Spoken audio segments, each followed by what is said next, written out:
Madison Marsh is Miss America 2024. She is also a second lieutenant in the United States Air Force. After graduating from the U.S. Air Force Academy in 2023 with a degree in physics, Madison made history in January 2024 when she became the first active duty Air Force officer to be named Miss America. Much of Madison's life purpose, however, stems from a tragic personal loss. After her mother passed away from pancreatic cancer at the age of 41, Madison established the Whitney Marsh Foundation to honor her mom. As founder and president, she successfully raised over $250,000 dedicated to pancreatic cancer research. Her dedication to the cause also included being accepted to the Harvard Kennedy School, where Madison is pursuing a master's degree in public policy to, in her words, create a future in which no one has to suffer the way her family did following her mom's passing. In addition to her academic achievements, Madison is also a certified private pilot and a black belt in Taekwondo. Madison truly embodies the legacy and purpose of the Miss America opportunity through her values of service and excellence in her military career and her philanthropic endeavors. I'm super excited for our conversation, and it's an honor to have her on the show. Welcome, Madison. Thanks for joining us on Life Excellence. Hi, thank you so much, and thank you for the wonderful introduction. It's my pleasure. It's great to have you. As the first active member of the armed forces to win Miss America, what significance does that hold for you, both personally and also for the representation of women in the military? I really think it just comes down to stereotype breaking because for me, I think this stands for a lot more than just women in pageants and women in the military. Right now, since I get to be Miss America and a second lieutenant in the Air Force, those have very obvious conflicting stereotypes when you picture a military woman and when you picture a woman who competes in pageants, right? And so now that I get to be in both of those roles, I'm showing that women in pageants are intelligent. We are community driven, we are service driven, but also on the military side, you can be feminine if you choose to be in uniform and it doesn't take away from your capability to lead. And I hope that this can go to even broader stance of showing that you can break any stereotypes that you want to if you're passionate about the jobs that you do. And that's exactly what I've done by serving as both this year. That's great. And although you were born and raised in Arkansas, you competed in the Miss Colorado pageant. Is that because you were attending the Air Force or the Air Force Academy at the time? Yes, that's why. Okay. And so you were crowned Miss Colorado in the spring of 2023, which of course made you eligible to compete in the Miss America pageant the following January. Madison, you were competing against 50 other amazing, talented women. What were the thoughts going into the pageant in Orlando? And at what point did you realize you might actually have a chance to become Miss America? Just like you said, there were 50 other extremely talented, smart, driven young women. And when you go into that, honestly, every year, it's a crapshoot because look at the type of talent that's coming in. And so the only thing that you can do is focus on what's in your control. And that was seriously really one of the only things that I did for prep going into Miss America because I already knew that I had practiced all of the walks. I've been doing scholarship interviews for years. So I've already done all of these things and you can't make the judges love you, but what you can do is love the experience that you get to have because that's really the only thing you get to control when you walk away. And my entire time leading up to it was a lot of mental prep of getting in a place to feel gracious that I even had the opportunity to get to go, getting in a mindset so I could become friends with all of the wonderful young women that I was going to get to meet. So when I stepped foot during Miss America week, it was all about having fun. It was about setting goals that I knew that I could achieve. And those goals were making friends, having fun, and hopefully walking away with some new connections and newfound confidence to be able to work on things like I care about, like pancreatic cancer. And I think that's the best way to go into prep because everything else is totally out of your control. Well, and you did all those things and obviously had another very positive outcome. I watched the video of you standing with the other finalist, Ellie Bro of Texas. And of course, as happens in these things, the announcer built up the suspense with a long pause. And it was exciting and probably a very tense moment for you. What did you first think when you heard the words, "Your Miss America 2024 is Miss Colorado Madison Marsh"? I mean, I feel like there were not a lot of thoughts going on in my head at that moment just because I was just in total shock. I mean, I did not go into the competition really with a goal to make top 11, let alone win. So I was just over the moon when I made top 11 because I wasn't expecting it at all. And then I was just really grateful that now my family could watch me compete again since they were out in the audience. And I had like 30 friends and family from all over the country. So then when I made top 5, I was like, oh man, I didn't practice any onstage questions today because I just thought it was my last day here. And this was my last time ever putting on like a sash for a competition because I was never going to compete again. And then there I was standing in the top 5. And I just felt before that very grateful just to be with everybody because it was just such an incredible honor. And then afterwards was just in shock. And then I saw my family, and one of the first things that I did was my fiance was there, and we always make decisions together. Any life decision that we make that's going to alter things significantly or could alter our relationship, we come to that decision together. So I looked at him, and we had talked a lot about the possibility of this happening, and I was like, are you good with this? Like, if I go backstage right now, they might have a contract I have to sign. Like, are we good with this? And he was like, yes, please do it. Please go. Like, we'll figure everything else out later. And then, so that's what I did. And then he ended up proposing the week later. So it was a really, really cool week for me, to say the least. That was a huge week for you. Yes. With something as big as being crowned Miss America, I can see where in the moment you probably have a million thoughts going through your mind, and yet your mind is a total blank because you're trying to comprehend everything that's happening, and it's very overwhelming. Madison, as you had time maybe later that evening or in the days that followed to reflect on the significance of becoming Miss America, share with our listeners and viewers a couple thoughts that stood out for you.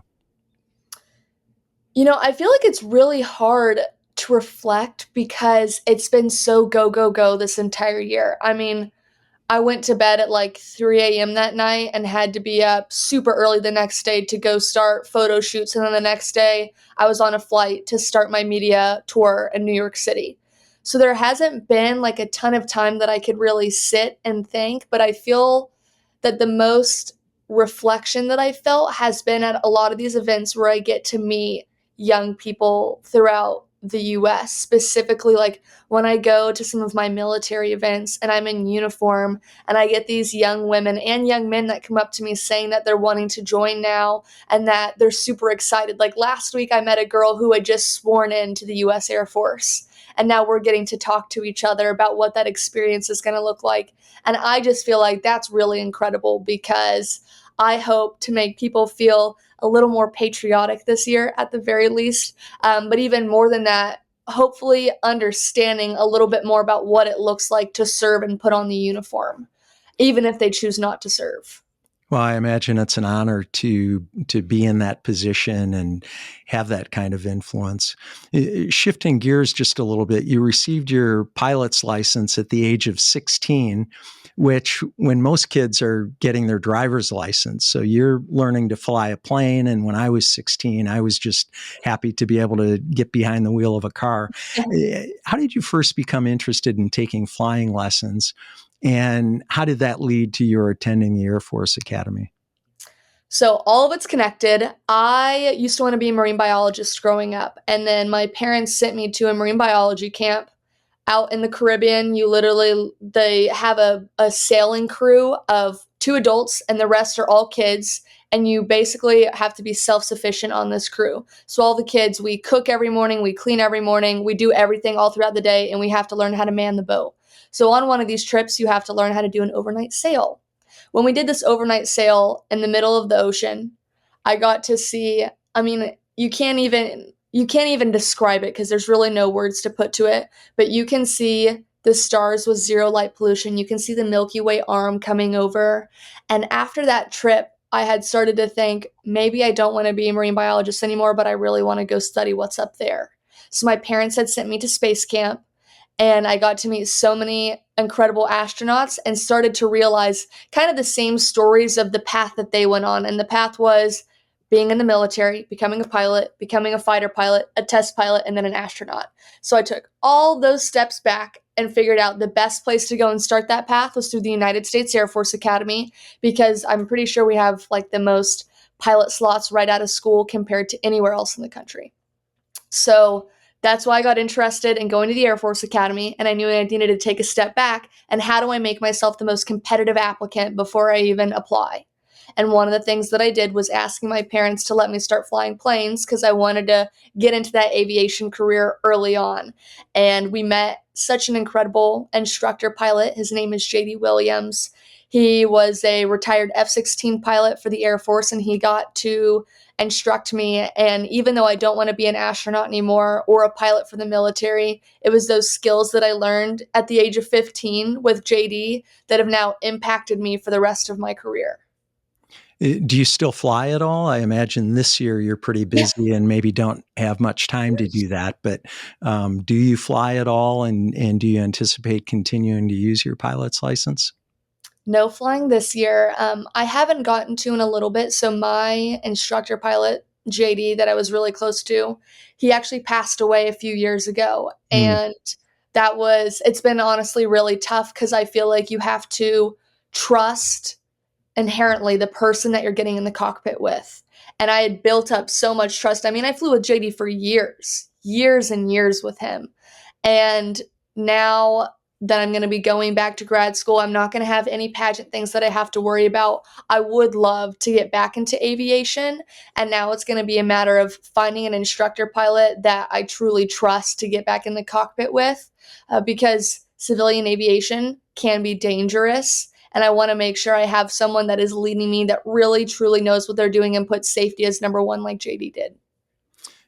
I've never flown a plane. I've certainly ridden in planes, but I am a scuba diver, so I understand the Oh, importance of having a great instructor, and it really, safety is of the utmost importance, like it is in flying. And so I understand that need to really have somebody that you trust. And again, like flying, if you haven't done it in a while, then you really need to train and get back into it. And yes. it's a little bit like riding a bike, but you definitely want to practice it a couple times before you just go out and ride.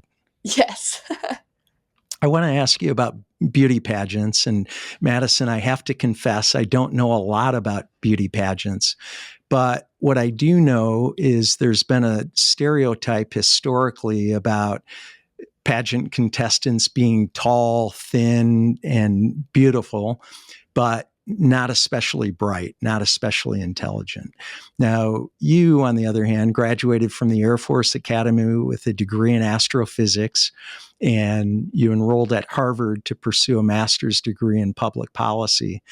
Is the public completely wrong about pageant stereotypes, or are you just an outlier?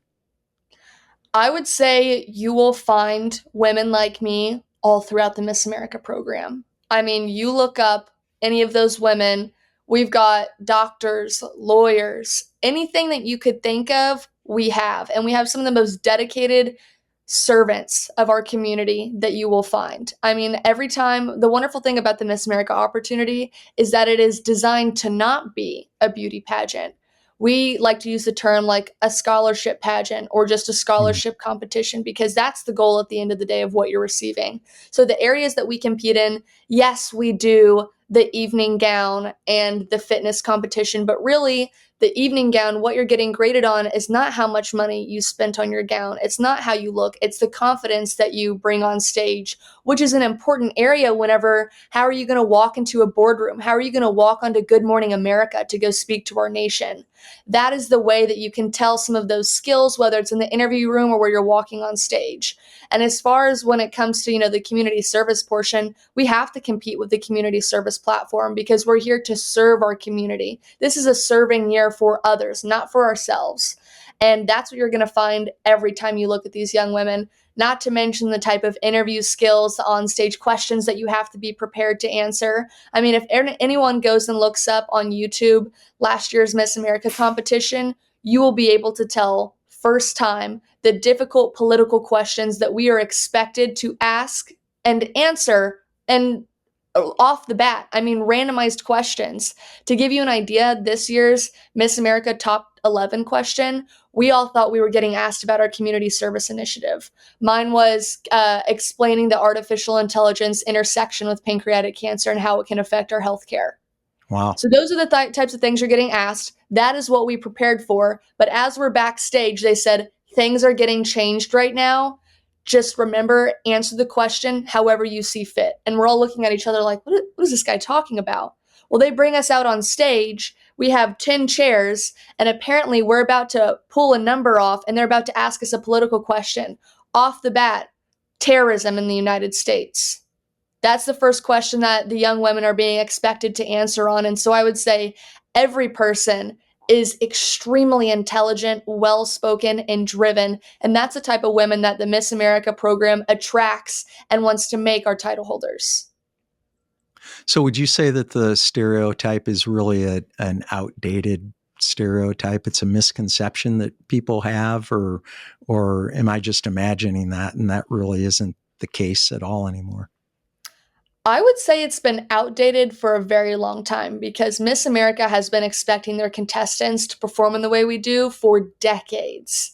And I actually just read a part of a really wonderful book. I believe it was Miss America 1945. She was the first Jewish Miss America, obviously during the war. And she had put a little snippet in there about how you don't get the same praise as someone that might be like an NFL player, right? Because there is obvious skill that goes into that. But pageants are designed to make it look like we are performing effortlessly. When we go and speak on stage, when we present ourselves, it looks effortless because of the work that we had to do going into it. I mean, I didn't just walk on the Miss America stage and know how to answer about drugs in America. I was able to answer about drugs in America because I went to the U.S. Air Force Academy and had gotten the astronaut scholarship, the Truman Scholarship, and I was a Rhodes finalist. So that's the type of preparation and the expectation for every woman going to compete with us. And I think it's been that way for a long time. So it's really wonderful now to start to see this widespread recognition of the type of preparation that we go into putting on stage, because it's not as effortless as it seems when we go up there. Well, and that's one of the reasons I'm so happy and honored to have you on the show, because we have Olympic athletes and professional athletes and best-selling authors and lots of other people who epitomize excellence in their chosen profession. And you certainly epitomize excellence in a variety of ways. And so if you are an example of, say, all 51 contestants in Miss America 2024, then you certainly are achieving excellence in a variety of ways. And I know that's the case. Well, thank you very much. I appreciate that. We talked about earlier, you were crowned Miss Colorado in 2023, which is how you became eligible to compete at the Miss America pageant. How long had you been competing in pageants, and how was it that you first started doing that? You have so many, such a wide variety of interests, and so it's intriguing to me that you would start to compete in pageants in the first place. How did that happen? I was competing for 3 years once I went to Miss Colorado. So now it's been a little over 4. But I started competing my freshman year at the Air Force Academy because my mom had passed away the year prior. And I really struggled with being in the military and grieving at the same time. Because if you can imagine, when you go to the Air Force Academy, there's really no going home until Thanksgiving when you get dropped off for basic. You are being pushed to your limits. You're getting yelled at. You're having to focus not only on the military aspect, but going 110% in your classes, going 110% in the physical aspect, because you have 3 different GPAs, a military, academic, and a physical GPA that you're having to maintain at the same time, all on top of all of the things that they're putting on you as a freshman and all the additional responsibilities. So that coupled with grief was really tough for me. And my life was very serious all around. I mean, I was going to a very serious school. I was dealing with very serious grief, and I needed something kind of fun to do. And my fun thing was competing in pageants because my cousin, Madeline Bowman, who's now competing for Miss USA this week, which is a different system, but I'm super excited to cheer her on. She had competed for a long time, and I had looked at her and I was like, this could be something that I could channel all of this stuff into to be more fun. So I started competing, and then I realized very quickly that it was so much more than what meets the eye. It is not about the 3 seconds that you're on stage walking in a gown or walking in fitness. It is about the months of preparation and growth that goes into it and the good that you do for the community off the stage. And that's exactly why I kept competing, and that's why I fell in love with the Miss America organization last year. It's interesting that you got into pageants thinking that it was going to be fun, but as you described it earlier, it seems like not that there aren't fun components, but it's incredibly intense and it is a lot of work. What part of that is the fun part for you?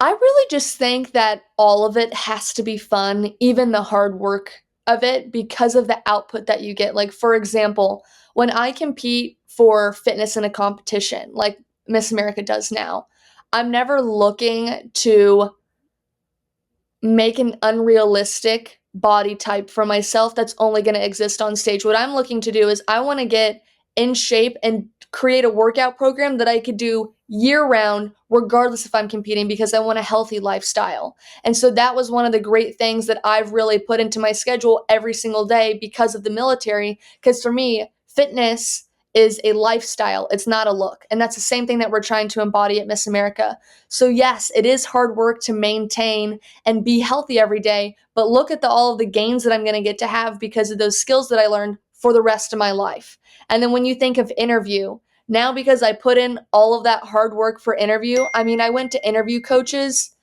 every single day at the Air Force Academy for the Truman Scholar and Rhodes Scholar interviews. Every day I practiced. And it also coupled with Miss America. Because I put in that work now, I'm not afraid to answer any tough question in any job interview for the rest of my life because of the work that I put in. So yes, it's really hard, but when you look at the payout, you can never, I mean, when you look at the payout of it, there's no regrets because you're gaining so many incredible life skills that you'll use forever and will apply much further beyond pageants. Well, and I love how you describe that because I think success is not in the achievement. It's in the person that you have to become in order to achieve whatever it is that whatever your desired outcome is. And so clearly the person that you've had to become in order to be successful is, as you described it, it's who you are. It's the person that you're developing into. It's not something that you just go and do and then you're done. You get to take with you those habits and that lifestyle, whether it's related to fitness or how you conduct yourself or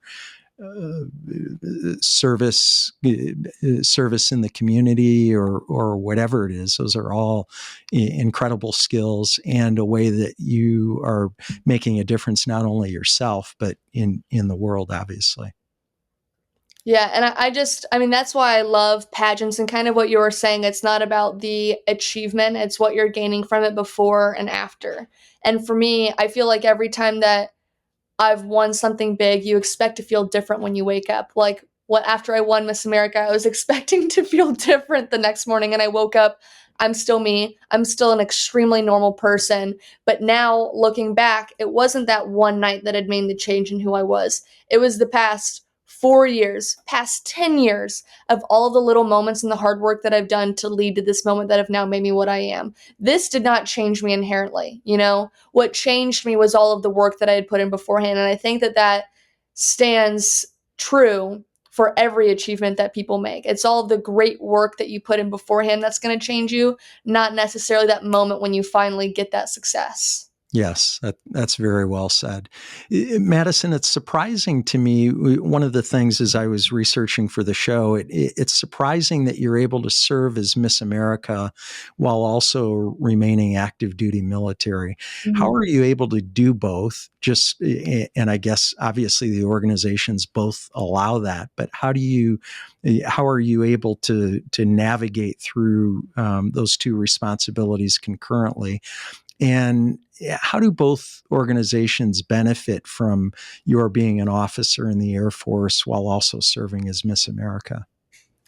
I mean, I wouldn't be able to do this without the people that have supported me. So basically, what happened was I won and I had to go backstage, called my commanders, called the lawyers, and I was like, I don't know if you just saw the TV, but the thing that we were thinking could possibly happen, that 1 in 51 chance, well, it just happened. And I know we've been talking about the possibilities of this for months, but we got to figure out a plan right now.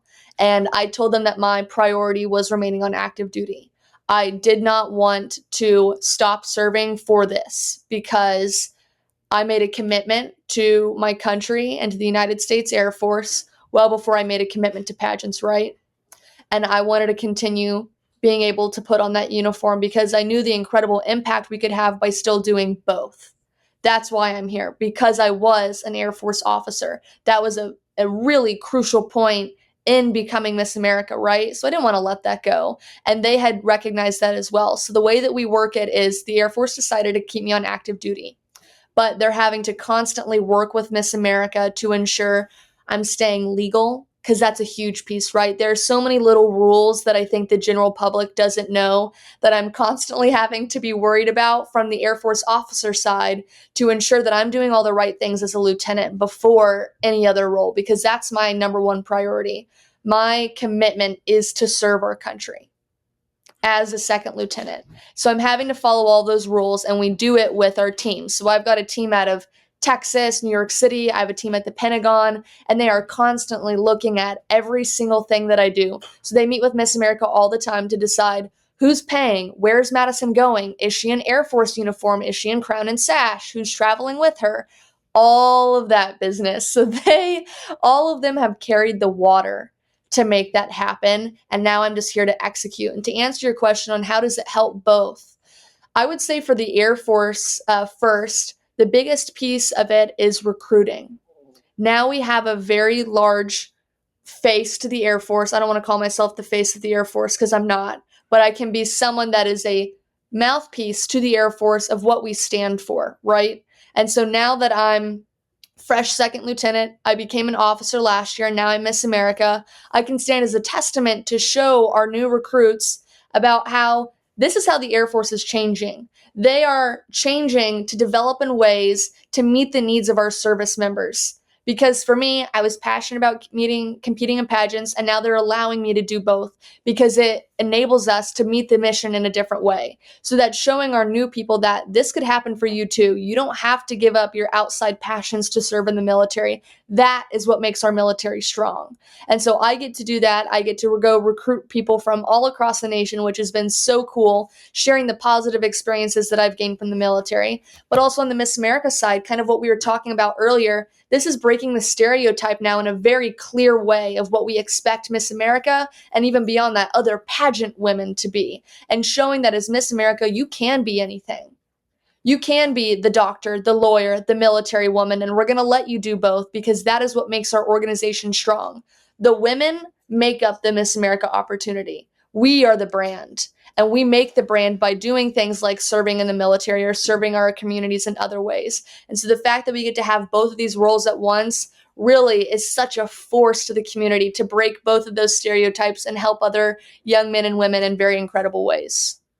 Your ability to use your Miss America title as a platform for promoting the Air Force, was that something that you thought about prior to winning the title or prior to getting into some of the day-to-day, week-to-week, month-to-month responsibility?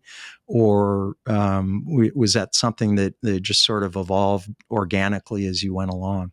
I think it's a wonderful opportunity, by the way, Yes. and you're right. I know the military historically has had a challenge recruiting people. And so this is just another way to do it. And I think like businesses, marketing, we all have to think differently than we've thought historically about how to promote ourselves, how to market ourselves. And so this is yet another example of that. But I wonder how that evolved, this idea that you could use Miss America as a platform for Air Force recruiting. So I've had to be working with the military for long before this whole Miss America thing happened, right? Like even before I competed for Miss Colorado, I would have to get approval from the military every pageant. I'd have to go through public affairs training to ensure I was saying the things that they wanted me to say. Well, not even that. Really focusing on things I shouldn't be saying, right? Like you can't talk about who you're going to vote for in the next election. You can't I mean, there are just lots of political things and nuances, commenting on certain military things that I'm not involved in. Those were things that we had to make sure beforehand, right, that weren't going to happen when I competed to ensure that we were all on the same page as one another. So then after I won Miss Colorado, then it was a step up of even more people needed to be involved now with this process because it was a pretty big platform. And then I had the possibility now to go to Miss America. So I started working with my command like immediately after I won Miss Colorado to say, hey, I've got a 1 in 51 chance. It's slim, but we should still probably plan for it just to be safe. So we had been working with my crew at the Air Force Institute of Technology, and I believe they had probably spoken to some people at the Pentagon about possibilities of how we can make this beneficial for the Air Force like months in advance. Like if you can imagine, I think it was back in October, we had a whole list of media opportunities and items that the Air Force wanted to hit should I win. They had all of this laid out well before I had even won the title, just in case, to ensure that we were ready to go from the moment I won to get everything in order. So we had done all of the prep to make it beneficial. And then after I won, it just kind of became organic that since they are allowing me to stay on active duty, that I am going to put in that work for the military. Because how crazy is it that my first year on the job, not only did they assign me to be a student at Harvard, I got paid to go to Harvard. That was my assignment last year. And now I'm getting paid to be a recruiter for the Air Force. What an incredible opportunity for us to give back to our community. But also the Air Force recognizes the amount of growth that I can have as an officer by allowing me to have those experiences, right?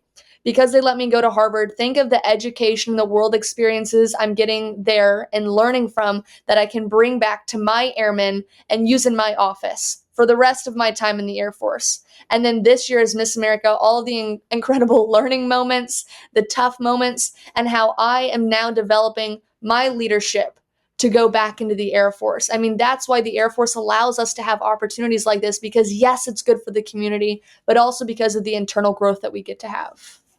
Well, you've had so many wonderful opportunities, and it's also a tremendous responsibility, both on the Miss America side and as an Air Force officer. I imagine this year so far, and during your reign as Miss America, has afforded you other opportunities that you otherwise wouldn't get to do. What have you enjoyed so far, other than, obviously, we've talked about Air Force and the opportunity to be a voice for the Air Force in recruiting. But other than that, what have you enjoyed so far about being Miss America? And what specific activities or events have you enjoyed the most so far? I think the most meaningful ones have definitely been the ones revolving around pancreatic cancer because my mom passed away when she was 41 years old back in 2018, right before I joined the military.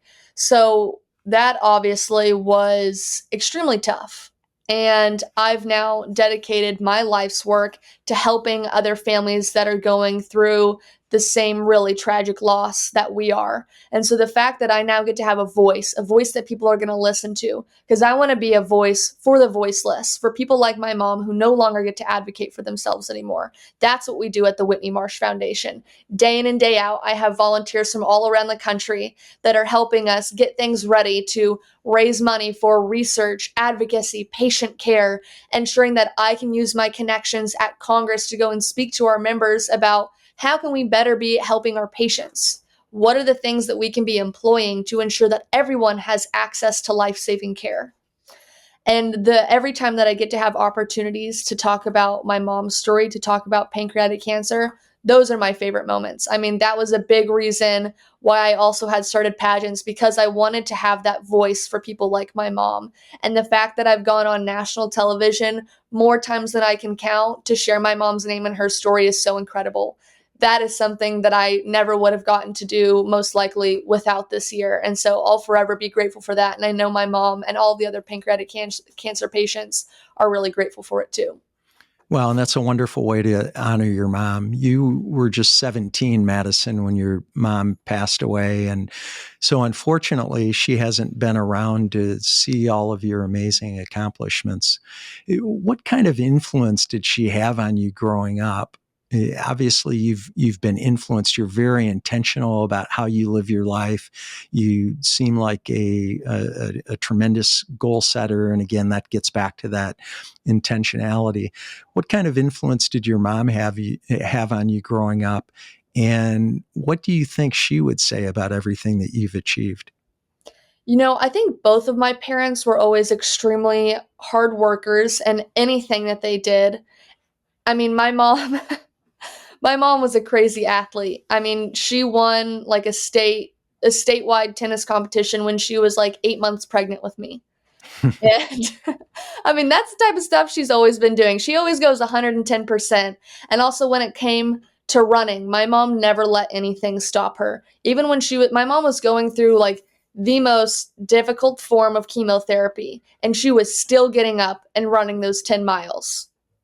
On the days that my mom was recovering, she did not let chemotherapy or pancreatic cancer stop her. So I ask myself, when I reflect back on her entire life and her experience with cancer, I should never be complaining about having to go to the gym. Every day I have is another opportunity to make my life good. It's another day that my mom does not get to have. So I better spend it well. I better treat my body well. I better do all the things to keep it healthy. And I better do things to be good for my mind and be positive for other people, because that's the entire reason why we're here on this earth, is to make good things good for other people, right?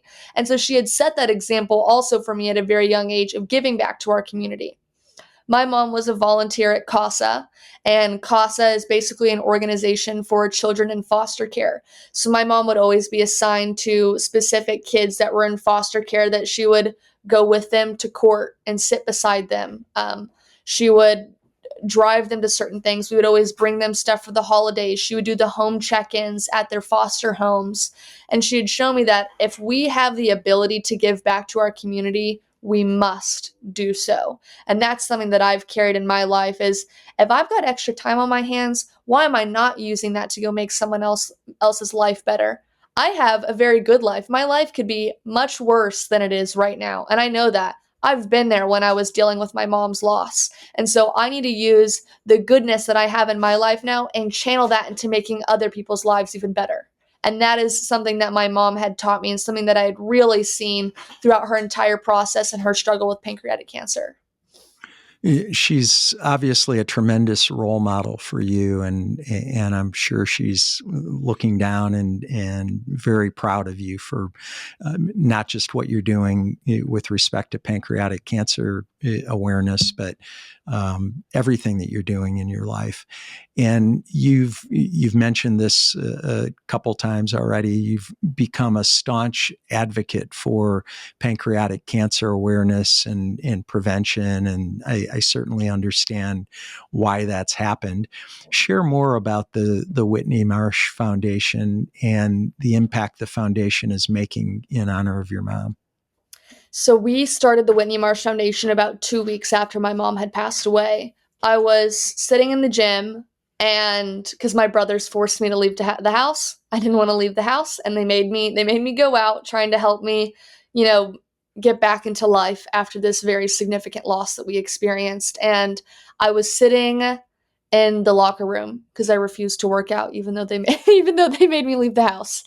And I was just thinking about, what am I going to do to make this better, to deal with all of this? And one of the things that I had thought of was, we need to do something that my mom loved, to raise awareness.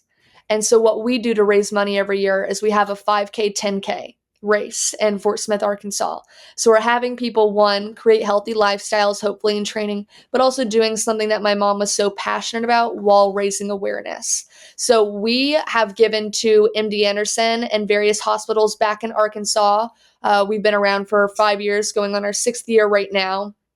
And we raise about $70,000 to maybe $90,000 a year that goes back to the patients. So different programs that we've been involved in is, yes, of course, investing in that research. But then in the past couple of years, we've done things like we've brought in doctors from big institutions like MD Anderson to speak to our physicians, to educate them. We've called them the grand rounds. And it's basically an entire day where they just get to listen to new research, detection methods, to ensure that our hospitals in Arkansas aren't going to be misdiagnosing patients like my mom again. And then we also started to look at, what other programs can we get involved in? So there was a really fantastic blood test that tests for over 50 different types of cancers. It's very expensive. And so what we did is we partnered with our hospital in town, and we said, if you find someone that cannot afford this test, but they are showing the clear signs that they're at risk for cancer, we will pay for their examinations. And now we're moving into a different phase, which is still very exciting. The state of Arkansas gave a very large grant to our town in Fort Smith, Arkansas, to open up a comprehensive cancer hospital. So that would be everything from your detection, your treatment, your surgery, and recovery, all in one hospital, which is a really big deal for people in our state and the surrounding states to have something so close to home like that. And we're working right now to try to put a pancreatic cancer wing in there, to make sure we're doing year-round research, detection. We have all of the equipment that people could possibly need, because my family had the opportunity to travel outside of the state to get treatment. But we understand not everyone is going to be in that same financial position. And we don't think that anyone should miss out on the opportunity for life-saving care if we can help it, because everyone deserves that opportunity to live. It's wonderful that you're making that kind of impact. I was going to ask you about Whitney's race, because I did see that in researching for the show. Tell us again when that event is, and how can our listeners and viewers learn more about not just that event, but the Whitney Marsh Foundation?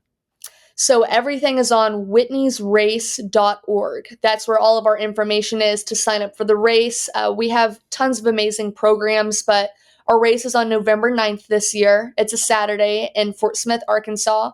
We've got hotel blocks for people to come in from out of town. And then after every single race, we do a fun party. So we have this really beautiful museum that we're using down on the river this year.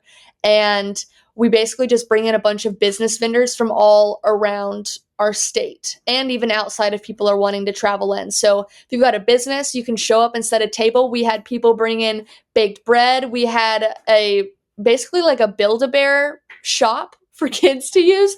I did a Build-A-Bear last year.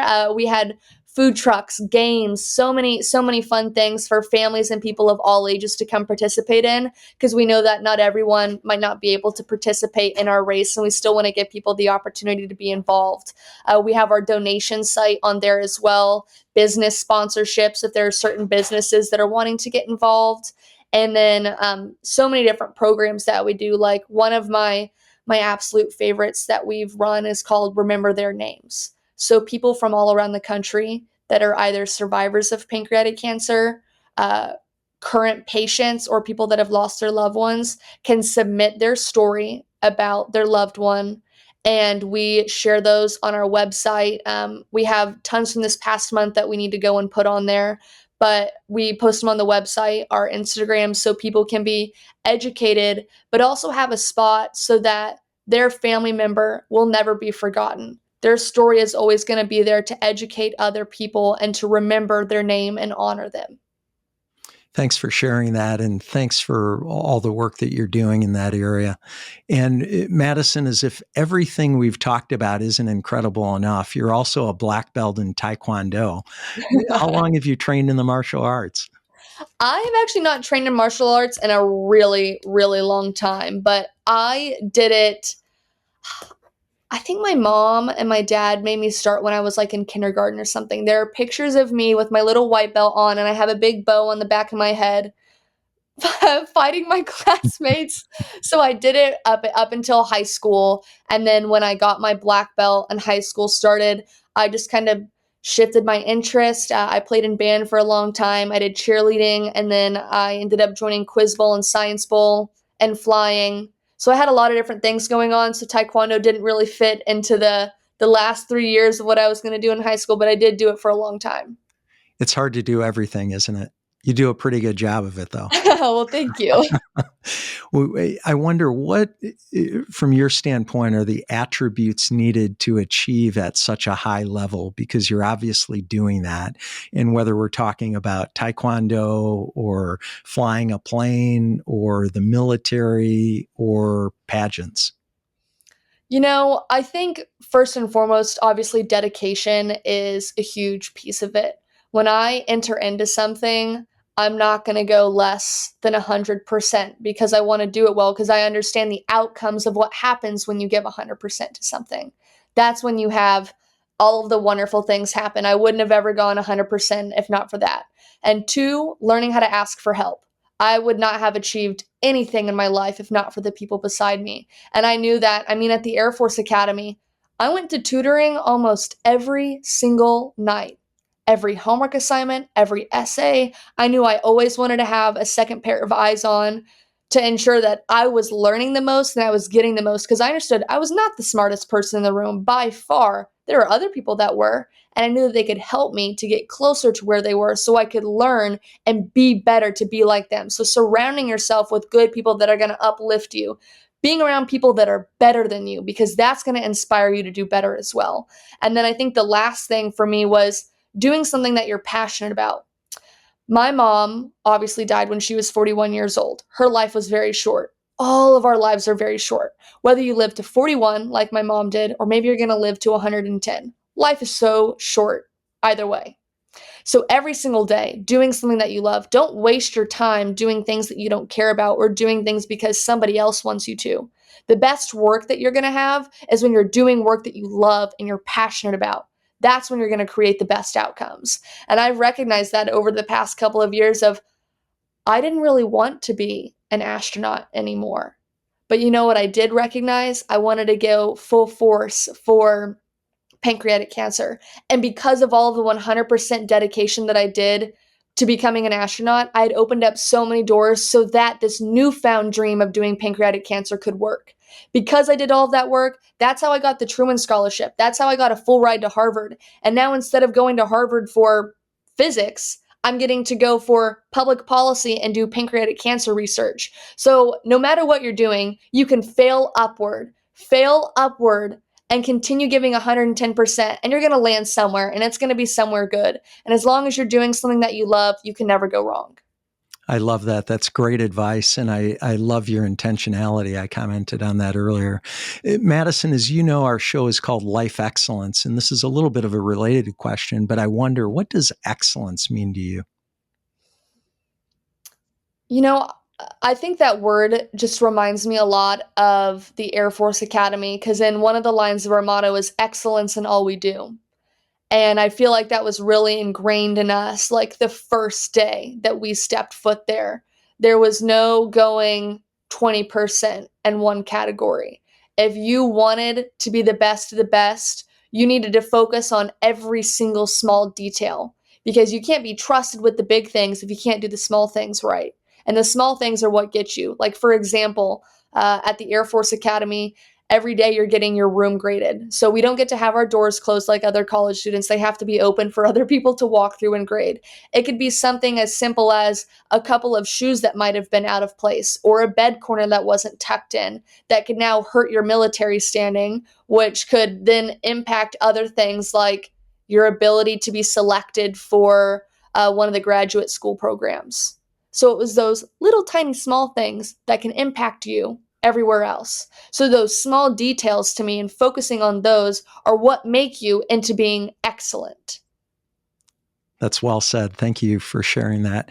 You alluded to this a little bit earlier, but I want to ask you another question about it. During your year as Miss America and in your military career, you are in a position of influence, obviously. And I'm thinking specifically about young girls with dreams and aspirations of their own. When you were young, you had big dreams. You wanted to be an astronaut, and those dreams and aspirations have changed, but they're every bit as big as when you were younger. What is the message you hope to convey to young people and others within your sphere of influence? I really would just say do what you love, kind of like what I said earlier, because that's the way that you're going to make a life that's fulfilling. When I am on my deathbed, I'm not going to be thinking about all of these other random things or accomplishments that I made in my life. I'm going to be thinking about how I created a family that I loved and I did something that I was passionate about. And if you focus on that, you really can never fail. I mean, I've changed my career path like 100 times. When I was younger, I wanted to live with gorillas in a forest and study them. And then I wanted to be a paleontologist. And then I wanted to be a volcanologist. And then I had all of these random ideas for years of what I wanted to do. But I did it because I was interested in it. I was passionate about it. And if you follow that, who cares if you change your mind? We're all learning. We're all human. It's okay to change. But first and foremost, always do something that you love. And that's going to change over time. But as long as you're doing that, you're never going to fail in life. Madison, I've so enjoyed our time together. Thank you for your service as Miss America 2024. Thank you for your service to our country. And thanks for being on the show today. It's great to meet and get to know you. And I'm very grateful for your time on the show today. Thank you so much. It was so nice to meet everybody. Thanks for tuning into Life Excellence. Please support the show by subscribing, sharing it with others, posting about today's show with Miss America Madison Marsh on social media, and leaving a rating and review. You can also learn more about me at brianbartes.com. Until next time, dream big dreams and make each day your masterpiece.